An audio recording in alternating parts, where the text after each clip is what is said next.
অনেকেই সোশ্যাল মিডিয়াতে অ্যাক্টিভ থাকেন না, বা সোশ্যাল মিডিয়াতে অ্যাক্টিভ থাকলেও যদি তার আত্মীয়স্বজন বা ফ্রেন্ড সার্কেল যদি বিভিন্ন ধরনের কথাবার্তা বলে, সে ইনঅ্যাক্টিভ হয়ে যায় বা তখন আর আসে না। বাট অ্যাজ এ আপনি বিজনেস ওনার হিসেবে যখন আপনি সোশ্যাল মিডিয়াতে অ্যাক্টিভ থাকবেন, আপনি দেখবেন যে নানান দিক থেকে আপনি অনেক অপরচুনিটি পাবেন।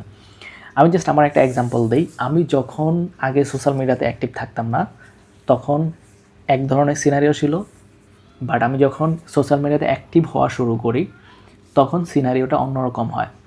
ধরেন আমি যখন লিঙ্কডিনে কোনো পোস্ট করি বা আমার কোনো পার্সোনাল প্রোফাইল, পার্সোনাল পেজ আমি যখন কোনো পোস্ট করি, আমি দেখি যখনই আমি অ্যাক্টিভ হই আমার নেটওয়ার্কের থ্রুতে এমন অনেক অপরচুনিটি চলে আসে যেটা আমার বিজনেসের জন্য অনেক ভালো।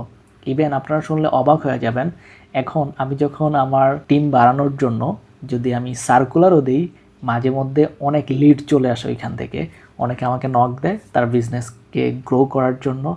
সো এইটা বলার মেইন কারণ হলো যে ভাই আপনি সোশ্যাল মিডিয়াতে অ্যাক্টিভ হন, কে কী বললো এটা দেখার সময় নেই, বাট এটা যখন আপনি অ্যাক্টিভ হতে থাকবেন দেখবেন যে আপনার বিজনেসের জন্য অনেক অপরচুনিটি চলে আসবে।